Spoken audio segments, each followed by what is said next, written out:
got so.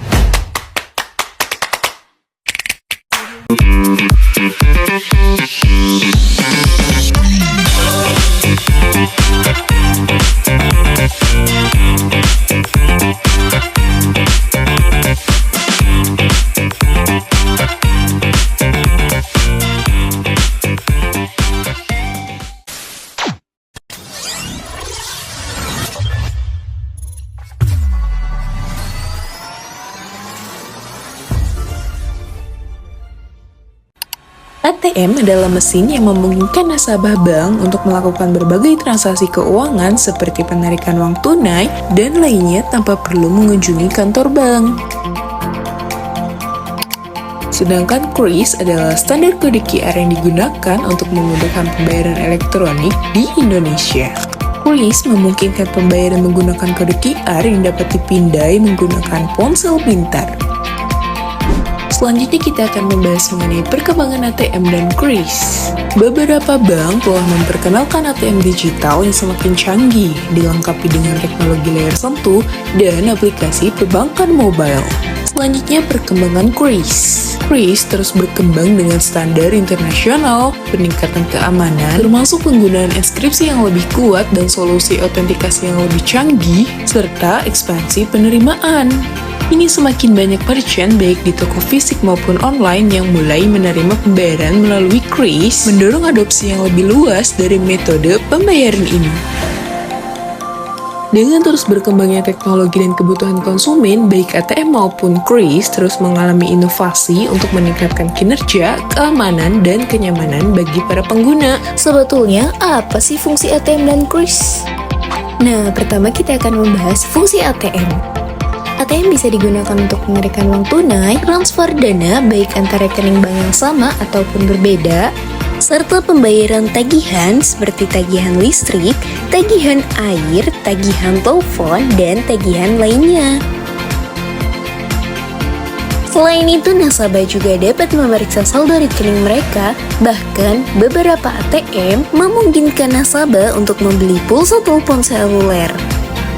Fungsi QRIS. QRIS memungkinkan pembayaran langsung dari aplikasi pembayaran atau dompet digital yang terhubung dengan rekening bank atau kartu kredit. QRIS juga digunakan oleh para pelaku usaha untuk menerima pembayaran dari pelanggan mereka dengan mudah menggunakan kode QR. Cara kerja ATM dan QRIS. ATM memberikan akses langsung ke rekening bank pengguna untuk berbagai transaksi, sedangkan QRIS menggunakan kode QR yang dipindai oleh ponsel pengguna untuk memfasilitasi pembayaran. Ketersediaan ATM dan QRIS. ATM umumnya tersedia di cabang bank, pusat perbelanjaan, bandara, dan berbagai lokasi lainnya. Sedangkan QRIS digunakan di tempat-tempat yang menerima pembayaran melalui QR. Keamanan dan kemudahan penggunaan ATM dan QRIS. Secara keamanan, ATM lebih rentan terhadap risiko pencurian, pemalsuan, dan skimming kartu. Sementara QRIS lebih aman karena tidak melibatkan kartu fisik atau input PIN. Dampak negatif penggunaan ATM dan QRIS. Number 1. Ketergantungan teknologi, terutama bagi generasi yang kurang terbiasa dengan transaksi non-tunai.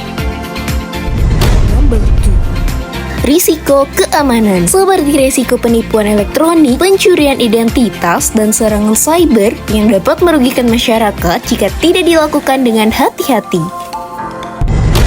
Number 3. Kesenjangan digital. Ada sebagian masyarakat yang tidak terjangkau karena keterbatasan akses internet dan lainnya. Number 4. Biaya transaksi. Beberapa transaksi kemungkinan akan dikenakan biaya tambahan di luar jangkauan tertentu yang dapat menjadi beban tambahan. Kehilangan pekerjaan. Peningkatan adopsi pembayaran digital dapat mengurangi permintaan akan layanan perbankan tradisional dan pekerjaan terkait seperti teller bank atau operator mesin ATM yang dapat berdampak pada tingkat pengangguran di sektor tersebut. Implikasi sosial dan ekonomi dari penggunaan ATM dan kris. ATM telah membantu meningkatkan akses masyarakat terhadap layanan perbankan, terutama di daerah-daerah yang sulit dijangkau oleh kantor bank fisik. Sementara kris membantu memperluas akses terhadap layanan keuangan, terutama di daerah-daerah pedesaan. Namun, penting untuk terus memperhatikan tantangan terkait keamanan dan privasi dalam penggunaan teknologi ini.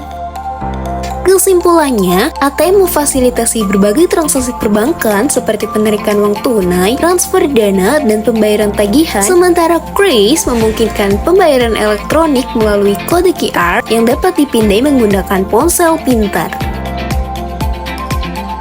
Secara keseluruhan, baik ATM maupun kris memiliki dampak positif dalam memperluas akses layanan keuangan, meningkatkan efisiensi transaksi, dan mendorong inklusi keuangan serta pertumbuhan ekonomi digital.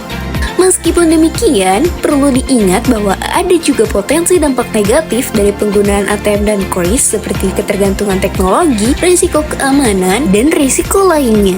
Oleh karena itu, penting untuk mengadopsi pendekatan yang bijaksana dalam penggunaan teknologi ini dengan memperhatikan aspek keamanan, inklusi, dan keseimbangan antara manfaat dan risiko. Dengan demikian, ATM dan kris dapat terus menjadi alat yang efektif dalam mendukung pertumbuhan ekonomi yang inklusif dan berkelanjutan di Indonesia.